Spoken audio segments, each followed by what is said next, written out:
diverte passar vergonha. Eles são muito lindos, né? A gente fica encantado com eles, assim. Eu fico imaginando se a gente olha para eles e fica babando, que eles são tão pequenininhos e falando de Deus de uma maneira tão ingênua, tão natural, assim.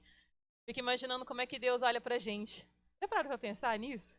Ele deve olhar e falar, gente, que engraçado. Eu acho que Deus é engraçado. Eu não acho, assim, isso é Deus pra mim, né? Mas, assim, eu acho que Deus deve olhar com as coisas que a gente faz, ele deve ficar só assim, ai, meu Deus. Aí eu, né? Tipo, vai aí, muito engraçado, muito legal. Enfim, ele é pai, né? Os pais e as mães vão saber exatamente o que é isso. Porque os pequenos, eles nos entretem. E isso é muito divertido. Semana passada, a gente teve um almoço em família. Nós somos uma grande família hoje, né? Fomos 15 da última vez que a gente contou. Acho que eram uns 15, né? Pense, 15 pessoas, delas 6 crianças correndo num apartamento. É uma coisa assim de outro mundo. Mas eles são muito divertidos e eu acredito realmente que Deus olha pra gente com um olhar de diversão, com um olhar de amor. E o que essas crianças estão vivendo agora é só o início daquilo que a gente está fazendo e que a gente acredita muito que nessa próxima geração algo espantoso vai acontecer. Existe uma promessa no mundo da colheita de 1 bilhão de almas. Eu não sei se vocês já ouviram falar isso. E muitas das profecias diziam que isso ia acontecer após a morte de Billy Graham, que partiu, acho que foi no início desse ano, se eu não me engano. E já tem vários movimentos, pessoas orando a respeito disso, porque vai chegar. E eu creio em nome de Jesus que esse tempo é agora e que a gente vai olhar isso, a gente vai ver isso com os nossos olhos, amém? Só que a gente vai ver isso com os nossos olhos porque nós somos parte dessa ferramenta. Nós somos parte disso tudo que está acontecendo. Porque a nossa tarefa nesse mundo aqui é muito mais do que as experiências que a gente tem, as coisas que a gente compra, os lugares que a gente vai, os filhos que a gente cria. É muito mais que isso, né? Estamos criando a cama, vamos dizer assim, para essa geração. É para eles. Porque eles vão mudar o mundo. Na geração deles, algo especial vai acontecer para que seja alavancado muito maior daquilo que a gente já alavancou. Coisas que a gente vê muitas vezes com os adultos hoje, a gente não lembra como era antes, a gente não tem ideia do que acontecia. Né? Eu fico pensando às vezes assim, como era a vida na época de Jesus? Né? Como eram aquelas pessoas que não tinham essa graça, esse amor imerecido, favor imerecido que a gente tem hoje da parte dele? Como é que será que era isso lá atrás? Né? Assim, você ter que viver por uma obrigação, você ter que fazer uma série de coisas, porque é aquilo que você tem que fazer, porque senão, morte era a única solução. E hoje a gente tem esperança. Hoje a gente vive num tempo em que a esperança reina, porque ele morreu por nós. Mas é inevitável a gente falar de uma pessoa que morreu se a gente não falar do nascimento dela. E hoje, pelo menos cerca de mais ou menos 30% do mundo hoje olha para o dia 25 e fala que é o dia em que Jesus nasceu. A gente sabe que não é o dia que Jesus nasceu, porque ninguém sabe, na verdade, que dia que Jesus nasceu. Mas, teoricamente falando, não teria como se comprovar, porque nessa época do ano em Israel é muito frio. Eu estou indo muito rápido, porque tem muita coisa para falar. Mas o lance é que, assim, quando a gente para e pensa no que ele veio fazer aqui, e pensar que ele teve uma conversa com Deus, Espírito Santo, e eles chegaram à conclusão que a melhor coisa seria que ele saísse de lá para vir para cá, para morrer por você e por mim, para que a gente tivesse vida e vida abundante aqui e agora, não no porvir. Cara, isso é muito surreal. Isso é muito surreal, porque nenhum de nós entregaria os próprios filhos para viver para uma humanidade que não vale nada. Mas ele olhou e falou, é porque eu não olho para aquilo que eles não valem, eu olho para aquilo que eles valem. Então Deus não está preocupado com aquilo que a gente deixa de fazer ou com aquilo que a gente faz de errado. É lógico que ele olha e observa, vocês são pais e sabem disso. E não importa aquilo que a gente faça, o amor não muda. Isso é que é a parte extraordinária dessa história. Porque ele veio, ele nasceu, e antes dele nascer existia toda uma história, e após o nascimento dele existiu mais um monte de coisa, e hoje estamos aqui, 2019, 2020, mais ou menos 2023 anos depois do nascimento de Jesus. É muito extraordinário isso. É muito extraordinário quando a gente olha para a história. E assim, eu não sei vocês, mas eu gosto de história. E para tudo que vão me explicar, que vão me falar, eu preciso entender um porquê. Então, assim, não precisa ser uma explicação científica, metafísica, mas eu gosto de entender o porquê das coisas. Porque eu acredito de verdade que o passado, ele deixa muito claro os traços para aquilo que o futuro vai trazer. Então, por algum motivo que eu não sei explicar, isso está na lista das coisas que eu quero perguntar para Deus quando chegar lá, por que a gente replica as coisas, né? Então, assim, somos inteligentes, mas a gente poderia viver algo diferente, fazer coisas diferentes, mas por algum motivo a gente replica aquilo que nossos antepassados fizeram. E a Bíblia fala muito sobre isso. Se a gente lê o Antigo Testamento, a gente vai ver que tinha uma geração que adorava a Deus, uma geração que não adorava a Deus, uma geração que adorava a Deus, uma geração que não adorava a Deus. E cada um desses processos, a gente via que várias pessoas morriam, reinos caíam, pessoas sofriam, aí alguém levantava e falava, ei, Deus é Deus. Aí todo mundo adorava a Deus e voltava aquele processo. E passava a geração e começava tudo de novo. E é isso que estamos passando por isso de novo, 2020 anos depois, praticamente, em que a gente tem que ensinar as nossas crianças a respeito do início de todas as coisas. E isso é extraordinário. Porque nós temos essa possibilidade. Tem vários países no mundo que não têm a permissão para falar de Jesus. Tem vários países no mundo em que, se você falar o nome de Jesus, você vai ser apedrejado. Isso para a gente é meio surreal, porque a gente vive nessa bolha ocidental, então a gente acha que tudo está certo. Mas existe um mundo completamente diferente do outro lado. Mas não é só lá na Ásia, por exemplo, que existe isso, ou só na África, isso existe aqui no Brasil também. E existe aqui em Brasília também. Está nos lugares onde a gente trabalha, em que a gente não pode falar de Jesus, está nos lugares das escolas que a gente vai, que a gente não pode ouvir falar de Jesus, está no círculo dos amigos e a gente que vira falar, ah, tu é crente. Isso não pode falar de Jesus. Porque durante muito tempo as pessoas conheceram e ouviram falar de um Deus que olha para aquilo que a gente erra, que um Deus que tem aquela característica de que ele é mau. Não estou dizendo que todo mundo falou isso, mas isso é uma visão que as pessoas têm e infelizmente é a realidade. Então a gente olha para muitos lugares e as pessoas não creem em Deus. Não conhecem Jesus. Porque andar com Deus assim, prefiro viver minha vida. Não é? Como é o Deus que a gente está levando hoje? Porque muitos de nós aqui já caminham com Deus já tem um tempo. Como foi esse encontro com Deus? Como foi essa mudança que aconteceu com a gente? Sabe assim, quando eu... Voltando da história, né? Quando eu leio a Bíblia, assim... Enfim, cada um gosta de uma coisa, né? Assim, eu curto a coisa de ler a genealogia. Não vamos ler a genealogia hoje, em nome de Jesus. Mas, assim, eu acho muito legal. Eu curto isso, porque eu vou vendo as histórias, eu fico tentando pegar as peças do quebra-cabeça e ir montando. Inclusive, eu tenho que terminar o meu, né? Tem um de 1.500 peças em casa me esperando. E aí, a gente você pega as peças e você começa a montar e você começa a entender a história. Então, assim, dentro da genealogia de Jesus, por exemplo, além de Adão, nós temos Noé, a gente tem a história de Tamar, que para mim é uma das histórias impactantes, assim, porque é uma mulher que ficou esperando uma promessa vinda do sogro, e aí não rolou, e ela falou, então eu vou resolver o meu problema, né? E depois vocês olham lá na história o que aconteceu.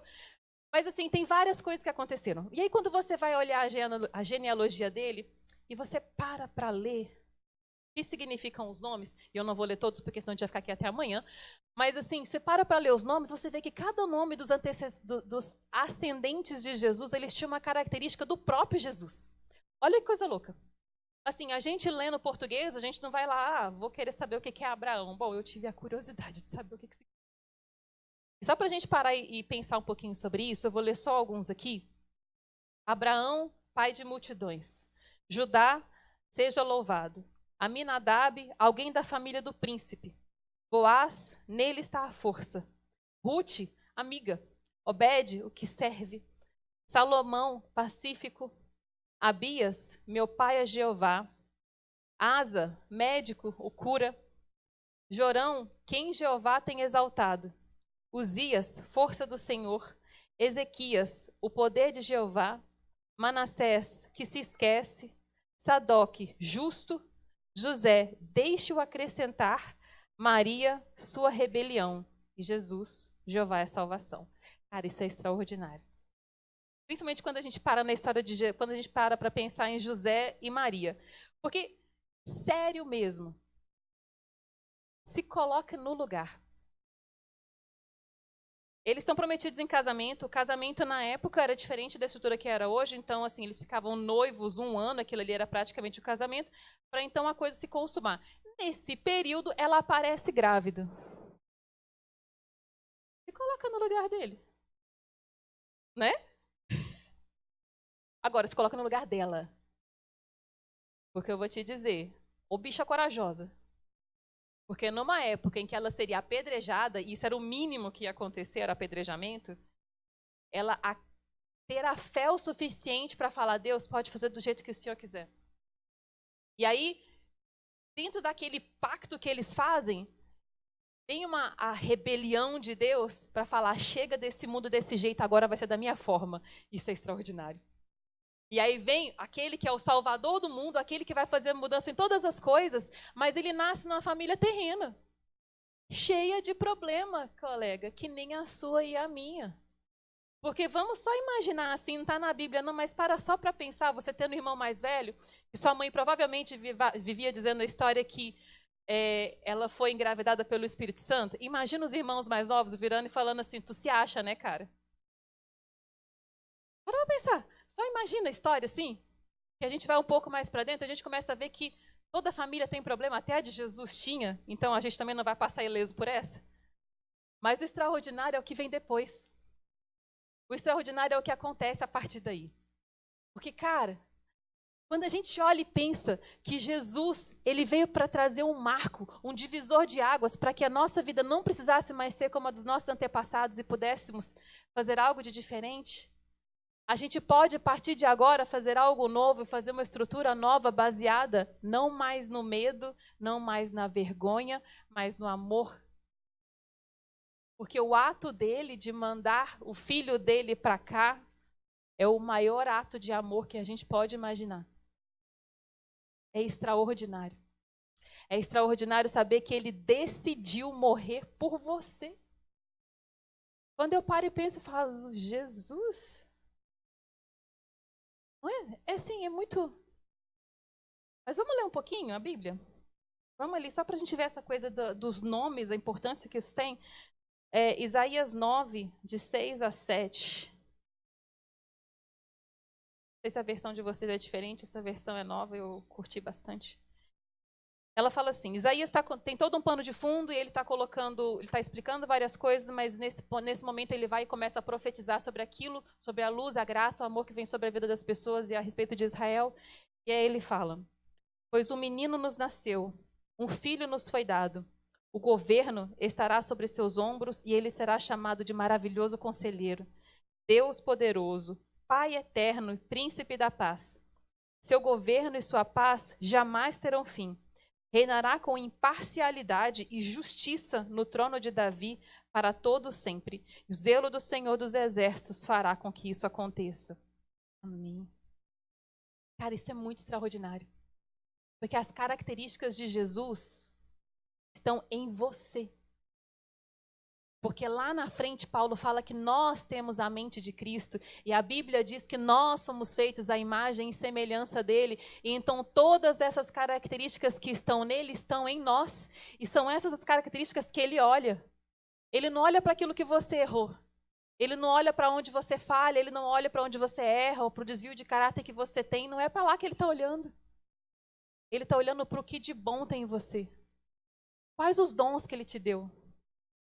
Sabe, quando a gente começa a pensar assim, poxa, eu faço isso tão legal. O pessoal do louvor, caramba, eles tocam tão legal. Ou então a fotografia que é muito legal, ou então a arquitetura que é muito legal. Já parou para pensar que Deus se diverte quando você está fazendo algo que é um dom que Ele deu para você? Já parou para pensar que Ele olha para você e Ele não está muito preocupado com as coisas de erradas que você faz? Porque ele está olhando para aquilo que você faz de certo. E não quer dizer que ele se esqueceu das outras coisas, mas ele só quer enfatizar aquilo que é bom para que você olhe para o que é bom e não para o que é ruim. Porque isso é psicologia positiva, gente. A pior coisa que você pode fazer para uma criança é falar para ela que ela está errada e esperar que aquilo ali vai dar certo do outro lado. É fato. E Jesus olha para a gente e ele fala das coisas boas que a gente tem. A gente não se aproxima de Deus por causa da bondade dele. A Bíblia diz que o que nos aproxima de Deus é a sua bondade, não a maldade. Isso não faz parte de quem Deus é. E é esse Deus que a gente tem que ensinar para essa geração. É esse Deus que a gente vai mostrar para esses pequenininhos que Ele nos ama e o amor vai fazer essa revolução. O amor vai fazer essa transformação nas nossas vidas. E quando a gente olha... Alguém já ouviu falar de uma pregadora que chama Christine Caine? Já ouviu falar dela? Ela é uma pastora nos Estados Unidos e ela tem um livro que chama Imparável, que é extraordinário, assim. E nesse livro ela vai falando muito a respeito da corrida de 4 por 100 e como isso se reflete nas nossas vidas, como as nossas vidas são uma corrida. Porque no momento em que as pessoas estão correndo, tem toda uma dinâmica em que eles correm numa velocidade X, o corredor seguinte, ele tem que começar a correr antes, mas dentro de um espaço curtíssimo de tempo e de uma área específica, que é a área de transição, eles têm que entregar o bastão para o outro para que o outro complete a corrida. E aí que é muito legal, porque quando a gente olha para as nossas vidas, o que a gente está fazendo com essa geração aqui é exatamente isso. Talvez esse bastão não tenha sido entregue para muitos de nós. Talvez a gente não tenha conhecido a Deus, talvez a gente não tivesse vivido outras coisas, mas essa geração que está aqui, ela tem a oportunidade de fazer algo e viver coisas que a gente não viveu. Essa geração tem a possibilidade da gente entregar para eles o bastão da fé e falar, voa. Mas como que estamos correndo a nossa corrida? O que estamos fazendo com a nossa parte? Porque essa corrida que a gente corre, muitas vezes a gente não tem consciência dela. E a gente acha que nós não somos merecedores ou que às vezes está muito difícil. Mas a verdade é que Jesus está olhando para a gente falando, vai, vamos junto, eu estou contigo, vamos nessa, acelera. Está cansado? Descansa aí. Levanta, vamos de novo. Porque não é a respeito de mim ou de você ou deles, é a respeito de Jesus. O mundo precisa conhecer esse Jesus. O mundo carece desse amor. Nós temos sociedades inteiras, inclusive a nossa, em que as pessoas estão longe dele. As pessoas estão depressivas, as pessoas estão cansadas, as pessoas estão desesperançosas. Mas a gente tem essa esperança. A gente pode fazer diferente. Sabe? É um abraço que você dá em alguém. É um bom dia, sabe, assim, com carinho que você dá. É você sendo diferente dentro da sua casa, que vai ensinar para esses pequenos o que é a verdade. Sabe, porque não é só o que a gente fala aqui, é como você vive, porque nós somos o Evangelho. Sabe, nós ouvimos muitas histórias de pessoas que andavam com Deus e falavam assim, porque você não sabia como é que era na minha casa. Meu pai falava de Jesus, mas chegava em casa e me batia. Não é isso que a gente quer. Sabe, não é esse tipo de referência que a gente quer dar para as crianças.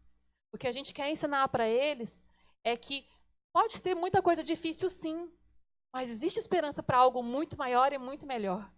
Só que nós somos esse exemplo. Através de Jesus, em nós, a gente vai fazer isso. Sabe, quando eu tive meu encontro com Deus, assim, eu poderia, sei lá, de repente ter vivido várias coisas, ter vivido pela dor. Muita gente, sei que acaba encontrando Jesus pela dor. Não foi o meu caso e eu agradeço por isso. Mas foi no momento em que estava tudo certo. Estava levando a minha vida, estava curtindo meu momento, estava tudo legal, estava tudo ótimo. E aí me chamaram para uma reunião, para um lanche, e eu fui com o pessoal. E eu e uma amiga saímos de lá falando, gente, elas são legais, né? Elas são legais, são diferentes, assim, tipo, tem uma coisa legal, assim, que a gente não sabe muito o que é. E aí, quando foi na terça-feira, eu liguei pra minha amiga que me convidou, eu falei, Gabi, e aí? Como é que é aquele negócio lá que você vai hoje? Ela, amiga, eu levo, eu te busco e tal, não sei o quê. Aí eu fui com ela na terça-feira, foi muito legal. Virei pra ela e falei, Gabi, aí no domingo falei, é hoje que você vai na sua igreja? Aí ela, sim, eu passo, eu te busco, eu te levo, aquela coisa, né? Ela passou, me buscou, eu morava do lado da igreja, gente, do lado da igreja. Eu atravessava a rua só, assim. E aí chegou lá, eu não vou falar pra vocês que eu fui impactada, caí no chão de chorar, não. Eu achei que aquilo tudo muito louco. Eu olhava e falava, essa galera é muito doida. E eu voltei, gente. Eu não sei quem é o mais louco, se eram eles ou se era eu, né? Ou se era todo mundo junto. Mas assim, o fato é que eu voltei, e eu voltei, e eu voltei, e eu voltei. E aí chegou no final do ano. Isso tem 9 anos agora. Eu sou um neném ainda. Pelo menos nisso. E aí a gente teve um encontro. E quem já foi no encontro, ou tiver a oportunidade que ano que vem vai rolar, acho que 2 ou 3, parece, vale muito a pena. Tem um momento lá que uma pessoa virou para mim e falou assim: essa aqui é a hora que é a Disneylândia dos crentes. Gente, o que era aquilo? Eu nunca tinha visto aquilo daquele jeito. Um dançava, outro chorava, outro estava ali caído no chão. E eu. Doido isso. E assim, cada um do seu jeito, eu fui lá, sentei no chão. Fiquei ali parada, pensando: tá, Deus, o que o Senhor tem para mim assim? E em momento algum, Deus ficou falando para mim: olha, eu quero que você mude isso, porque isso está muito errado. Olha, aquele seu pecado, olha, aquele seu desvio de caráter, sabe? Deus não falava comigo sobre isso. Deus virava para mim e falava assim: deixa eu te abraçar. Deixa eu te abraçar porque eu estava com tanta saudade de você. Deixa eu te abraçar porque eu tenho coisas extraordinárias para te mostrar. Sabe, a cada vez que eu tinha um encontro diferente com Deus, Ele mostrava uma faceta diferente daquilo que Ele tinha para minha vida. E eu ia descobrindo que Deus me amava. E tipo, mas o de errado que eu fiz? E todas as coisas que eu errei, todas as vezes que eu falhei, Ele nunca falou isso comigo. Mas o amor dele era algo tão, tão, tão, tão real.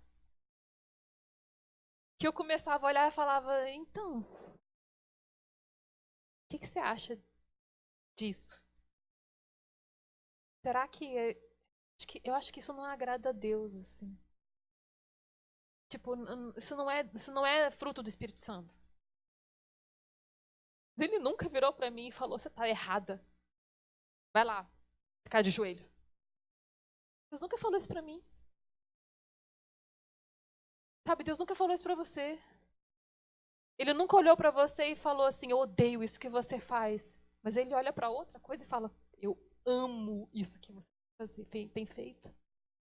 Sabe, eu amo como você abraça as pessoas, eu amo como você cuida da sua família, eu amo como você desenha, eu amo como você arquiteta, eu amo esse seu dom. Bora trabalhar nele junto. Sabe, Deus quer ser parceiro. Ele quer estar com a gente na corrida. Sabe, para que a gente possa entregar para eles aquilo que muitas vezes não foi entregue para nós. Hebreus, vamos ler rapidinho, Hebreus capítulo 12, versículos 1 e 2. Fala assim: portanto, uma vez que estamos rodeados de tão grande multidão de testemunhas, eu amo esse versículo. Livremo-nos de todo o peso que nos torna vagarosos e do pecado que nos atrapalha, e corramos com perseverança a corrida que foi posta diante de nós. Mantenhamos o olhar firme em Jesus, o líder e aperfeiçoador de nossa fé. Por causa da alegria que o esperava, ele suportou a cruz sem se importar com a vergonha. Agora, ele está sentado no lugar de honra à direita do trono de Deus. Cara, isso é extraordinário. Isso é extraordinário. Porque ele não fala pra gente aqui em momento algum pra gente ficar sentado. Ele fala: olha, livrem-se disso aí que é fardo.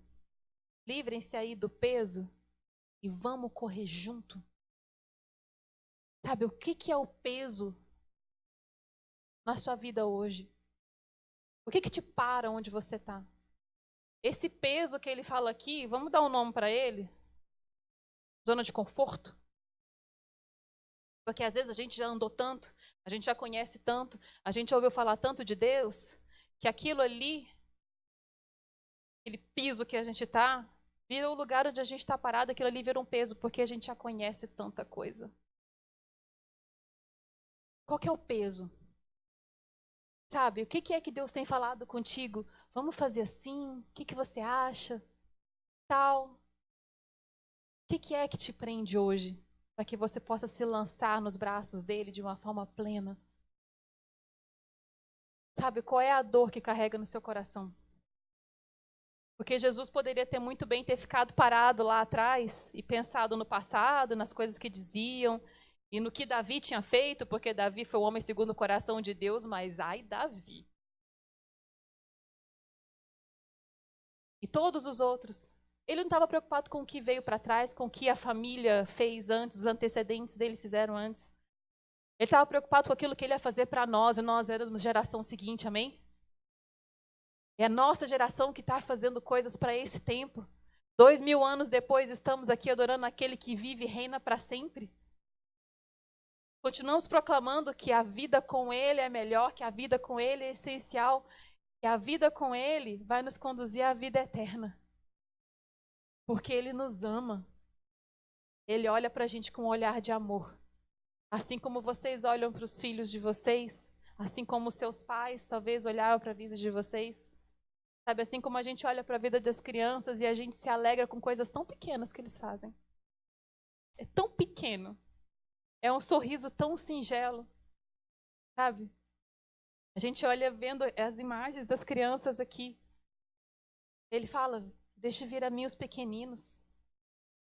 É assim que ele quer ver a gente. É com essa pureza, sabe? É com essa alegria, é com essa facilidade de se jogar, de acreditar, de falar, de viver. É isso que ele está querendo com a gente. E cada um de nós tem uma corrida. Mas todos corremos juntos. Sabe como é? Tipo maratona. Cada um tem a sua, mas todo mundo está correndo junto para um objetivo final, que é estar com ele, que é viver com ele. Mas como a gente está fazendo essa corrida? É impossível a gente falar e ouvir falar de Natal e Jesus e sem pensar em como a gente pode fazer algo diferente. Como a gente, o que a gente vai fazer diferente? E de repente Deus está falando com você, tá? Como é que vai ser seu 2019? Porque até agora você viveu assim. Ok. Não vou ficar perguntando, mas e agora? Sabe assim? Quantos sonhos você tem?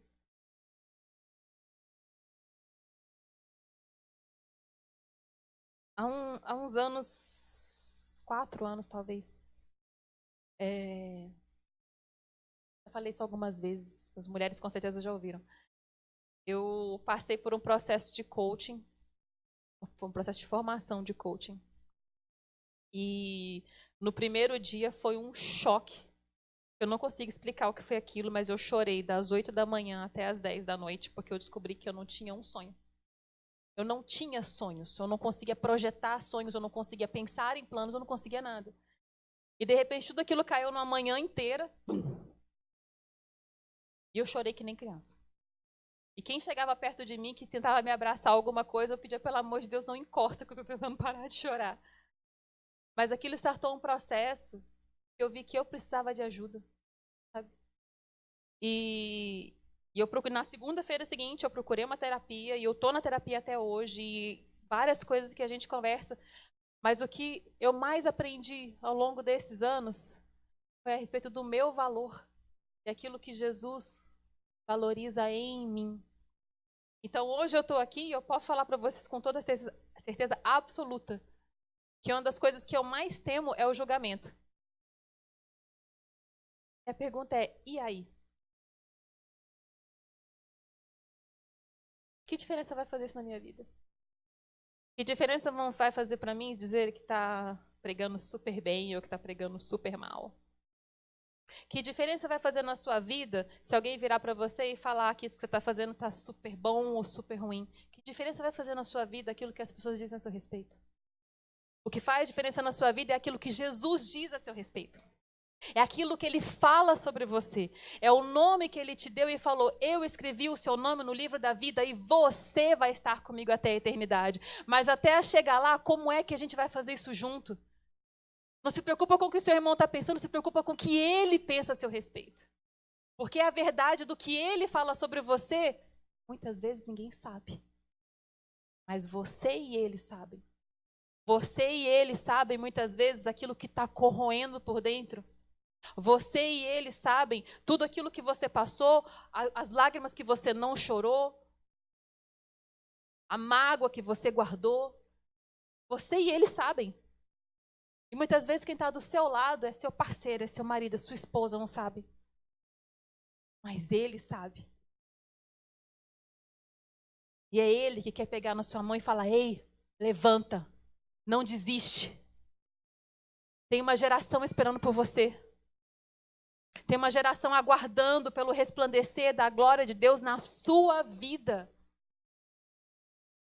Sabe, eu podia ficar muito bem, ter ficado pensando em todos os problemas que eu tinha feito, nas coisas erradas que eu tinha feito, mas ao invés disso, eu parei e falei assim: não, não mais. Eu não quero que mulheres passem pelo que eu passei. Sabe, eu não quero que mulheres vivam aquilo que eu vivi. Quero que elas saibam quem elas são. Por isso nasceu o Xi.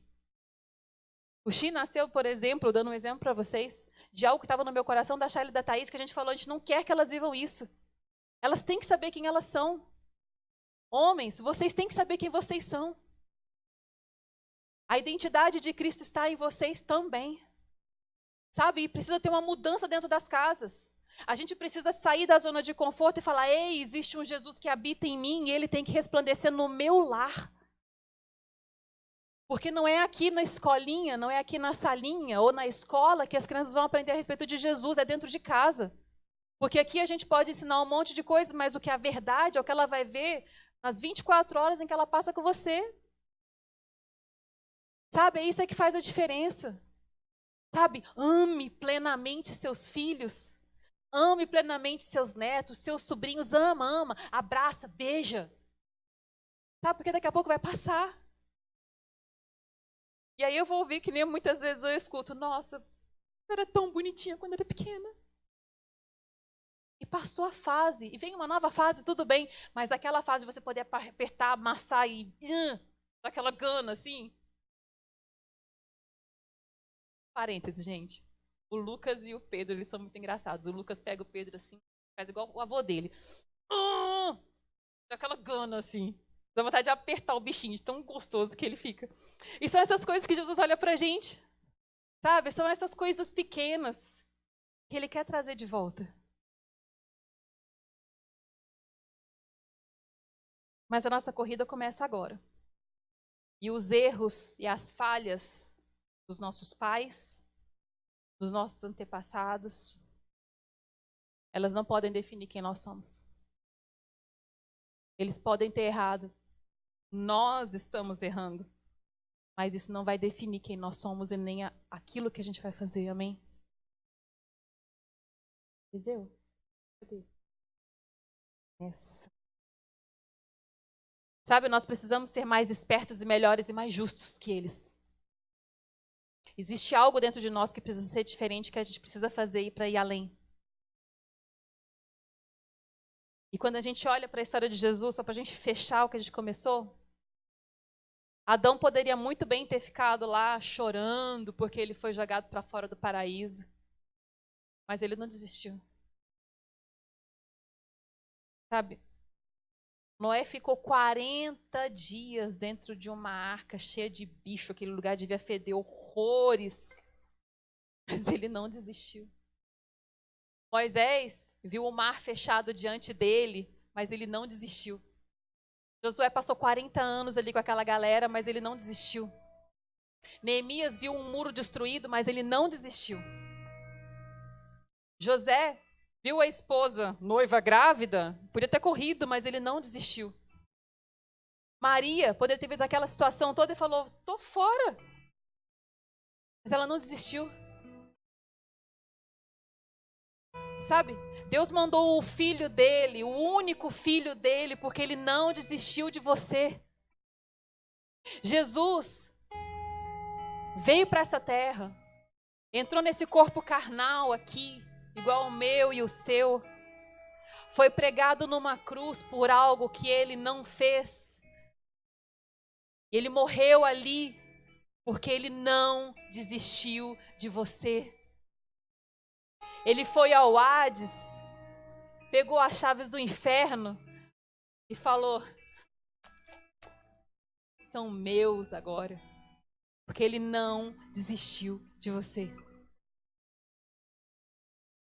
O Espírito Santo foi derramado sobre toda a carne é a minha e a sua, porque Ele não desistiu de nós e Ele nunca vai desistir da gente.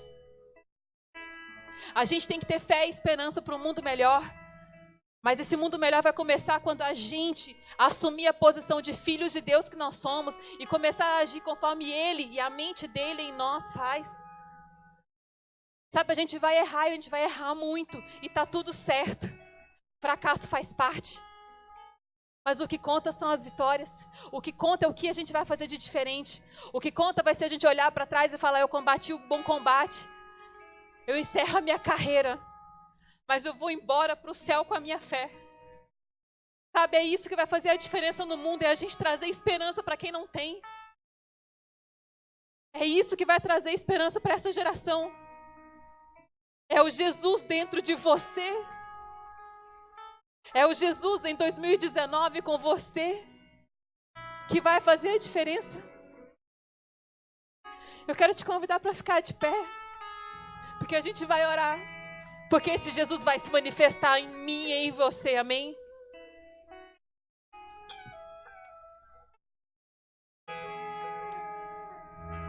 Há poder no nome de Jesus. Há poder no nome de Jesus. Há poder no nome de Jesus.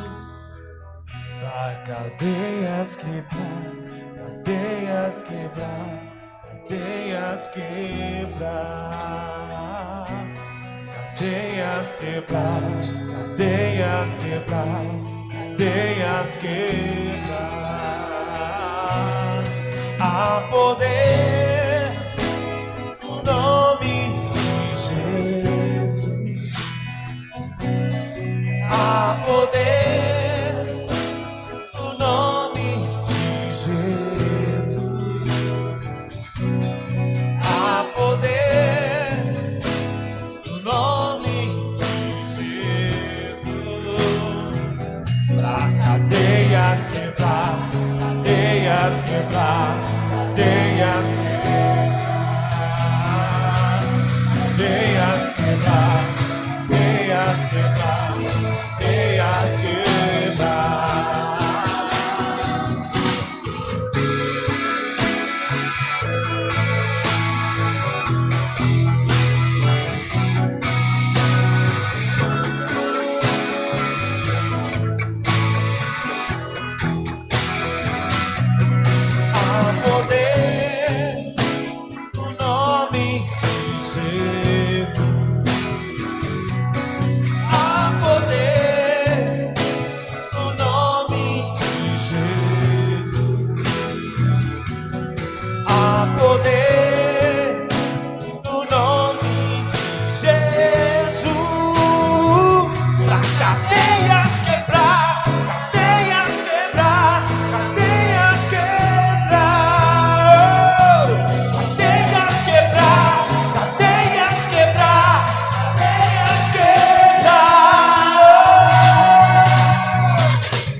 Há poder no nome de Jesus. Há poder no nome de Jesus para quebrar todas as cadeias. Há poder no nome de Jesus para quebrar todas as doenças. Há poder no nome de Jesus para acabar com a depressão. Há poder de Jesus para mudar comportamentos. Sabe, há poder no nome de Jesus para que nós sintamos amados por Ele. Há poder no nome de Jesus para que a gente tenha uma vida abundante. E vida abundante, eu não estou dizendo riqueza, eu não estou dizendo coisa material, eu estou dizendo uma vida próspera. Sabe, uma vida com alegria, uma vida com transformação, uma vida com alegria por coisas pequenas. Será que você pode fazer uma oração comigo? Pai, em nome de Jesus, eu declaro que Jesus é o Senhor e Salvador da minha vida. Eu declaro que eu reconheço que Ele nasceu, morreu e ressuscitou por mim, para que eu tivesse vida abundante nessa terra. E eu declaro que a partir de hoje a minha vida vai ser diferente, porque o meu Deus reina em mim.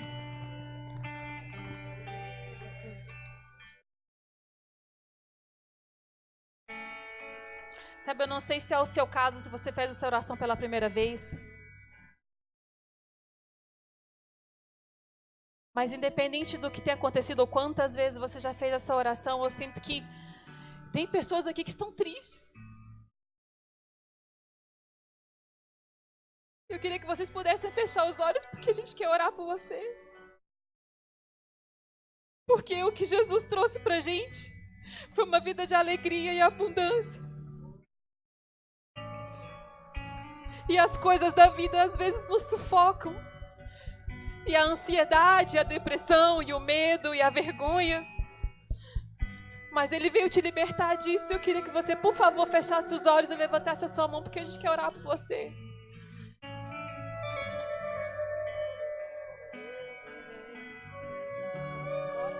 Ora pelas pessoas. Pai, nós te agradecemos por esse dia, Deus. Te agradecemos porque o Senhor é aquele que vive e reina eternamente.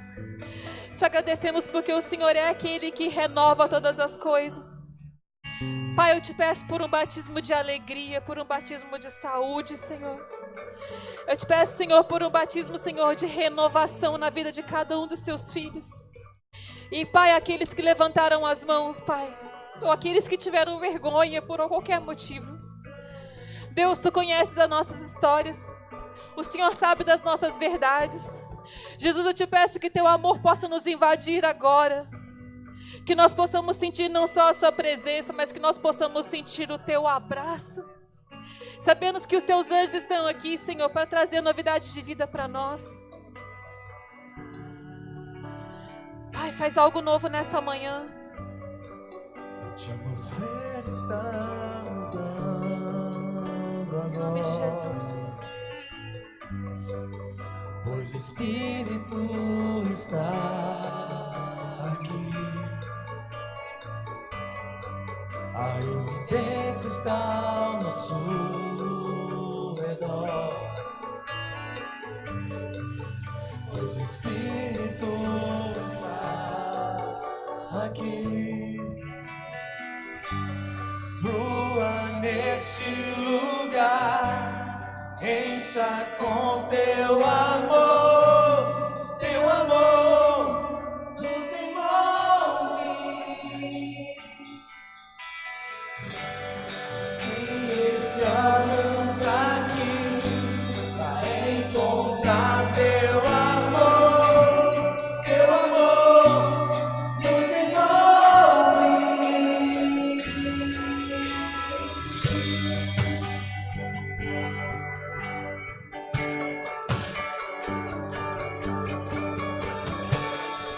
A atmosfera está mudando agora, pois o Espírito está aqui. A evidência está ao nosso redor, pois o Espírito está aqui. Nesse lugar, está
agradecemos por essa manhã. Pai, que 2019 seja um ano extraordinário nas nossas vidas. Deus, nós estamos aqui. Eis-nos aqui. Seja feita a sua vontade, assim na terra como no céu. Nós agradecemos por essa manhã. Vão na graça e na paz. Abrace umas 5 pessoas. Deseja feliz ano novo. Abraça. Deixa Deus te usar, fazer algo extraordinário. Tenha um bom dia, boa semana.